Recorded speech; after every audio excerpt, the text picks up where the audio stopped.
Olá! A paz do Senhor Jesus Cristo para você!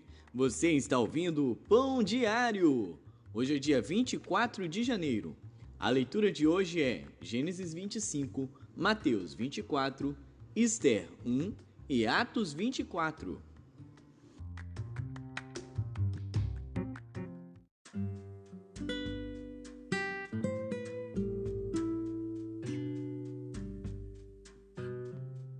Gênesis.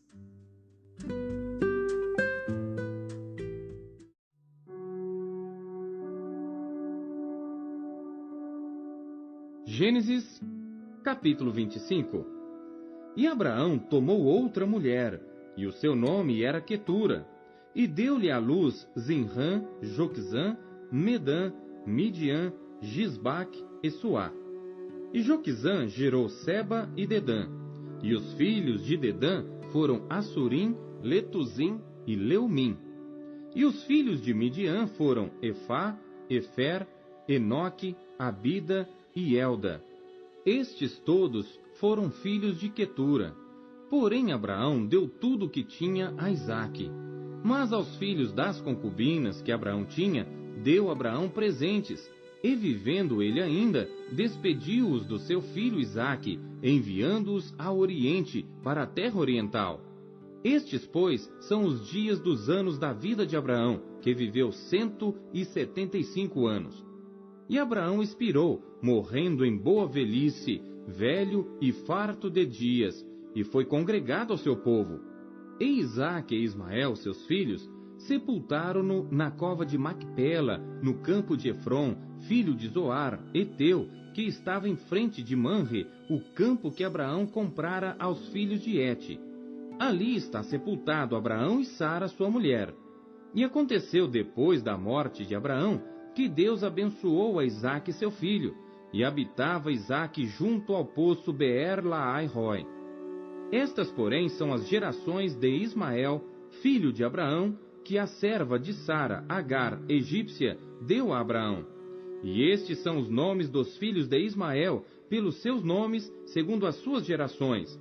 O primogênito de Ismael era Nebaiote, depois Quedar, Adbeel e Mibzão, Misma, Dumá, Massá, Haddad, Tema, Getur, Nafis e Quedemá.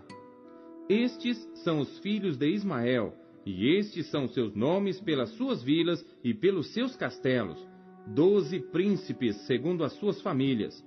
E estes são os anos da vida de Ismael, 137 anos, e ele expirou, e morrendo foi congregado ao seu povo. E habitaram desde Avilá até Sur, que está em frente do Egito, como quem vai para a Síria. E fez o seu assento diante da face de todos os seus irmãos. E estas são as gerações de Isaque, filho de Abraão. Abraão gerou a Isaque, e era Isaque da idade de 40 anos, quando tomou por mulher a Rebeca, filha de Betuel, arameu de Padã-Arã, irmã de Labão, arameu. E Isaque orou insistentemente ao Senhor por sua mulher, porquanto era estéril. E o Senhor ouviu as suas orações, e Rebeca, sua mulher, concebeu. E os filhos lutavam dentro dela. Então disse: se assim é, por que sou eu assim? E foi perguntar ao Senhor. E o Senhor lhe disse: 2 nações há no teu ventre, e 2 povos se dividirão das tuas entranhas, e um povo será mais forte do que o outro povo, e o maior servirá ao menor. E cumprindo-se os seus dias para dar à luz, eis gêmeos no seu ventre. E saiu o primeiro ruivo, e todo como um vestido de pelo. Por isso chamaram seu nome Esaú. E depois saiu seu irmão, agarrada sua mão ao calcanhar de Esaú. Por isso se chamou seu nome Jacó. E era Isaque da idade de 60 anos, quando os gerou. E cresceram os meninos, e Esaú foi homem perito na caça, homem do campo. Mas Jacó era homem simples, habitando em tendas. E amava Isaque a Esaú, porque a caça era de seu gosto, mas Rebeca amava Jacó. E Jacó cozera um guisado, e veio Esaú do campo, e estava ele cansado. E disse Esaú a Jacó: Deixa-me, peço-te, comer deste guisado vermelho, porque estou cansado. Por isso se chamou Edom. Então disse Jacó: Vende-me hoje a tua primogenitura. E disse Esaú: Eis que estou a ponto de morrer. Para que me servirá a primogenitura? Então disse Jacó: Jura-me hoje. E jurou-lhe, e vendeu a sua primogenitura a Jacó. E Jacó deu pão a Esaú, e o guisado de lentilhas. E ele comeu e bebeu, e levantou-se e saiu. Assim desprezou Esaú a sua primogenitura.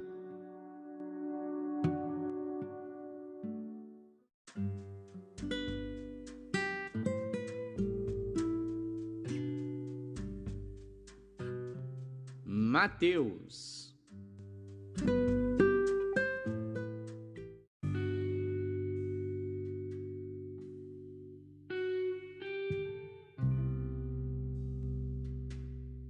Capítulo 24.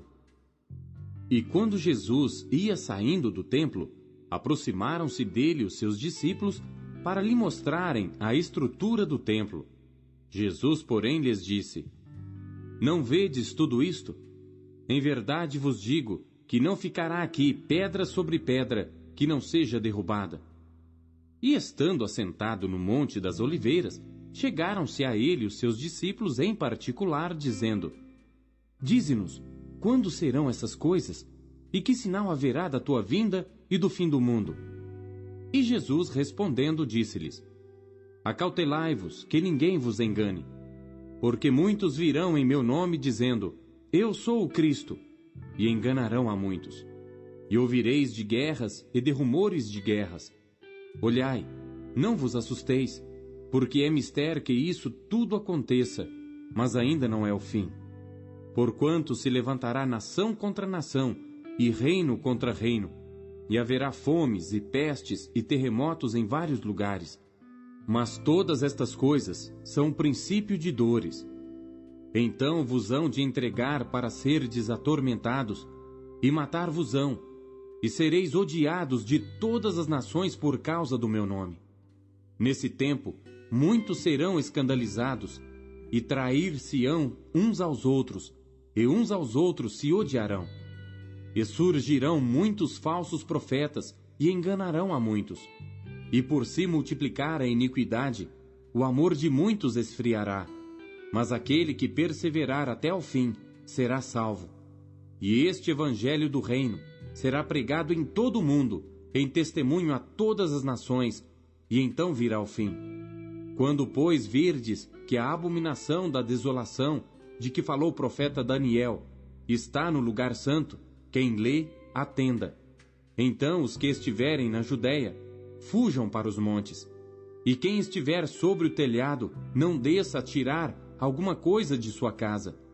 E quem estiver no campo, não volte atrás a buscar as suas vestes. Mas ai das grávidas e das que amamentarem naqueles dias. E orai para que a vossa fuga não aconteça no inverno, nem no sábado.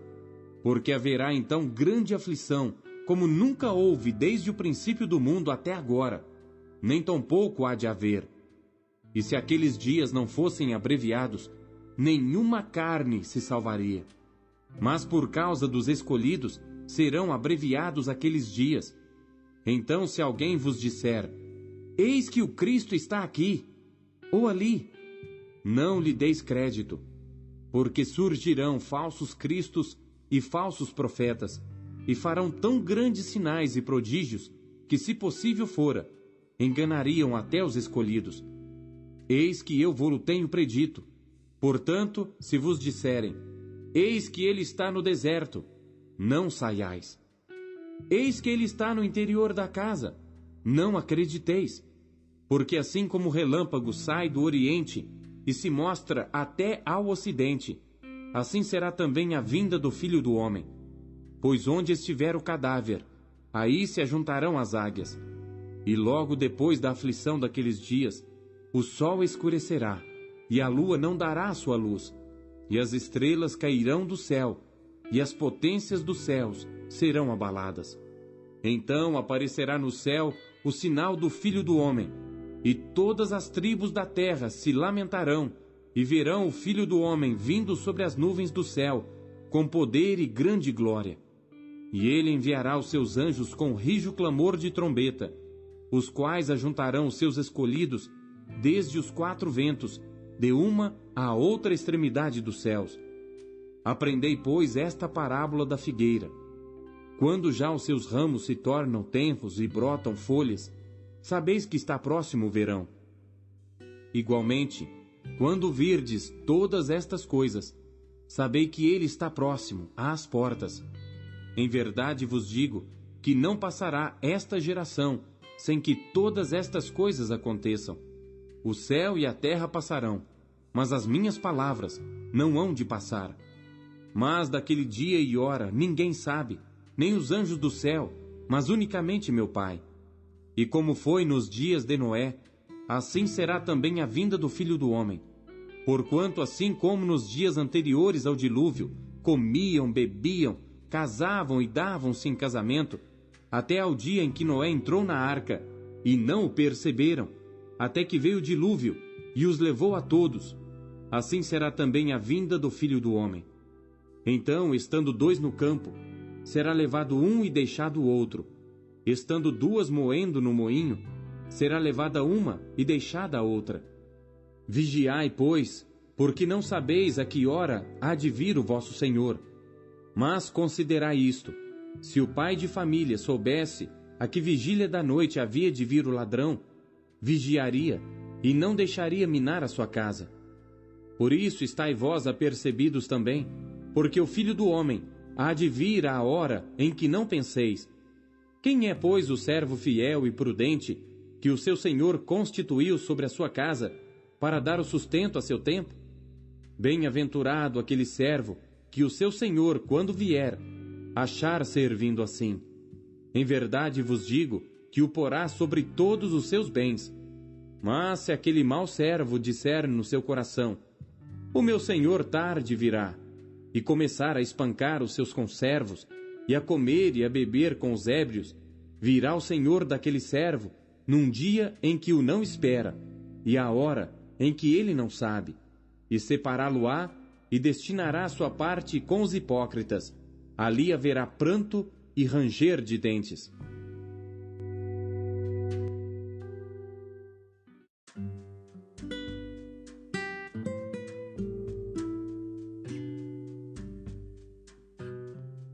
Esther.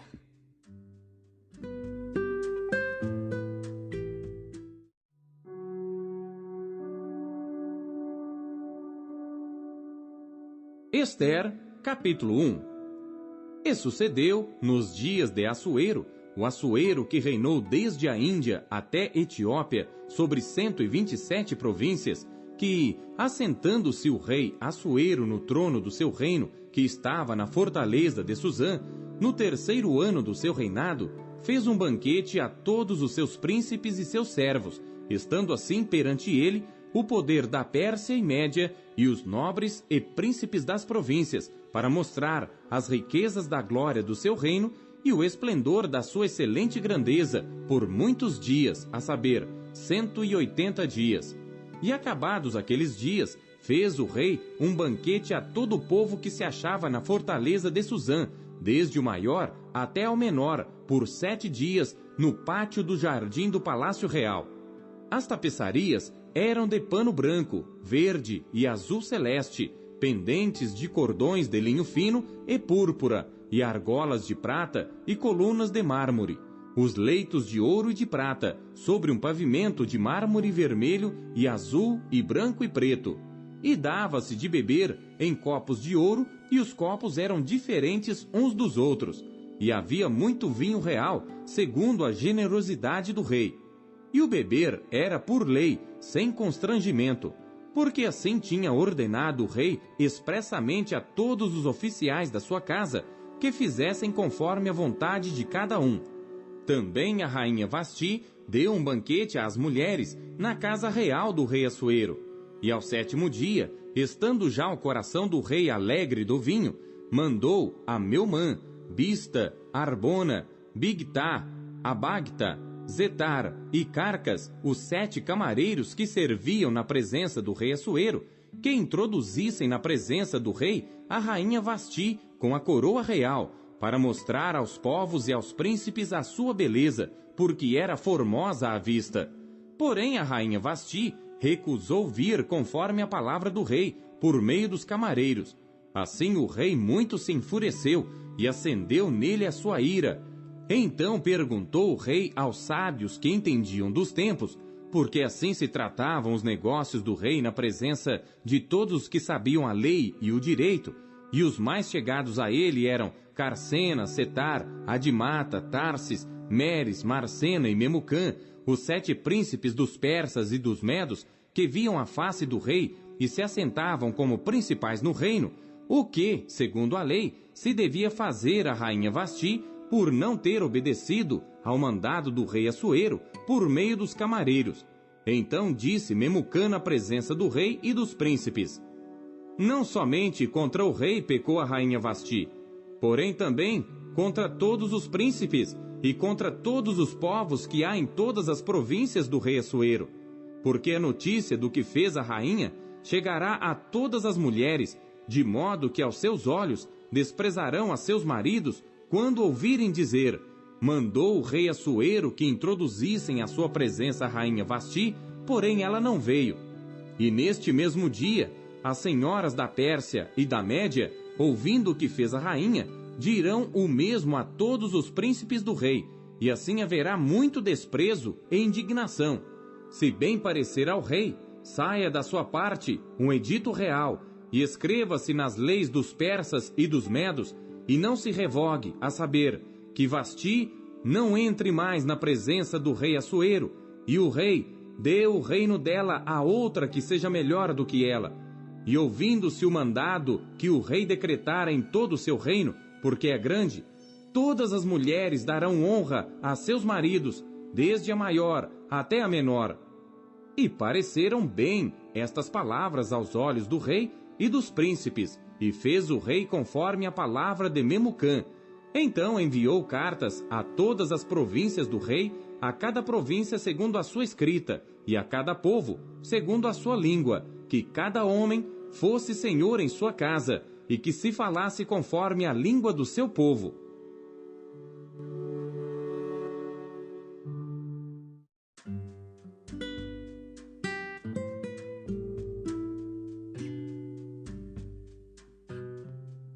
Atos.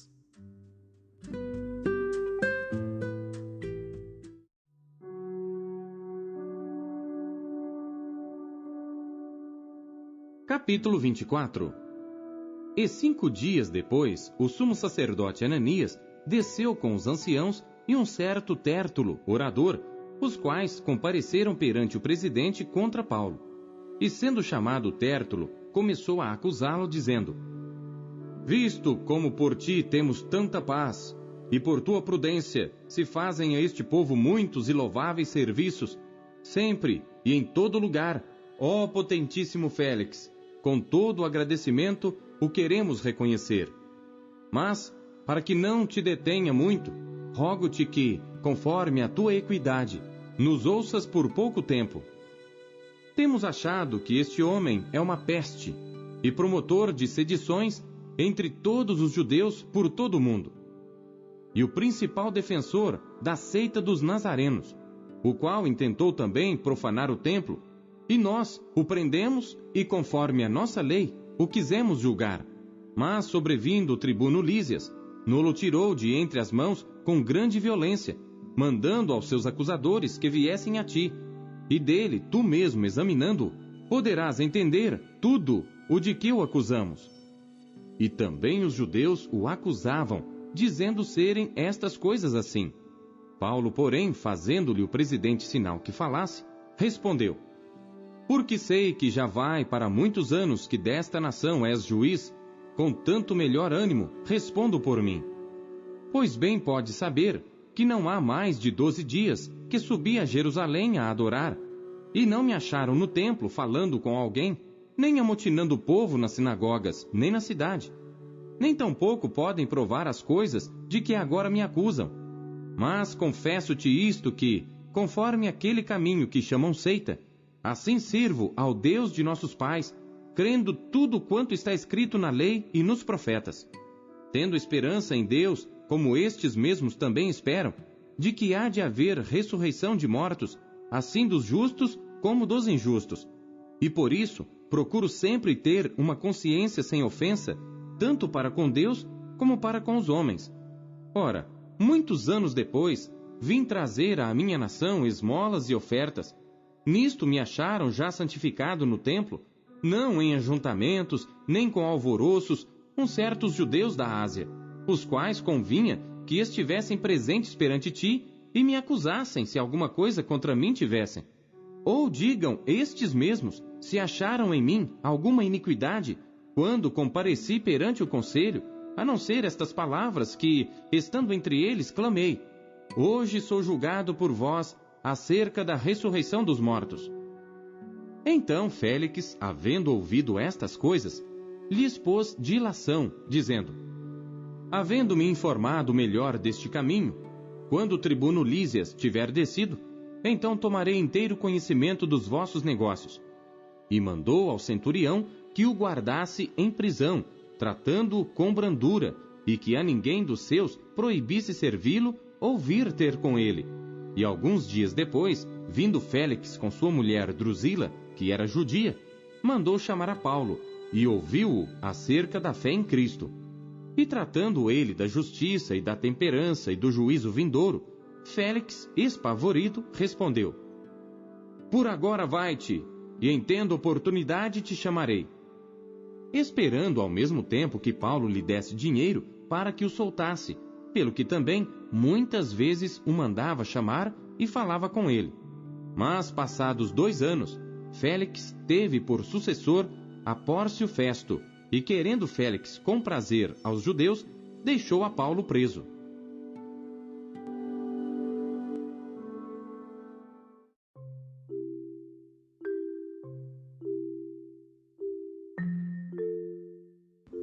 Deus, Ele é um Deus amoroso, que ama se comunicar com os seus filhos. E Ele faz isso através da palavra dEle e da oração. O que Ele te falou hoje? Você acabou de ouvir Pão Diário. O Pão Diário é um oferecimento da Sociedade Bíblica Trinitariana do Brasil, na voz do pastor Paulo Castelã. Não se esqueça, compartilhe com seus amigos o pão. Até amanhã, fique com Deus. Tchau!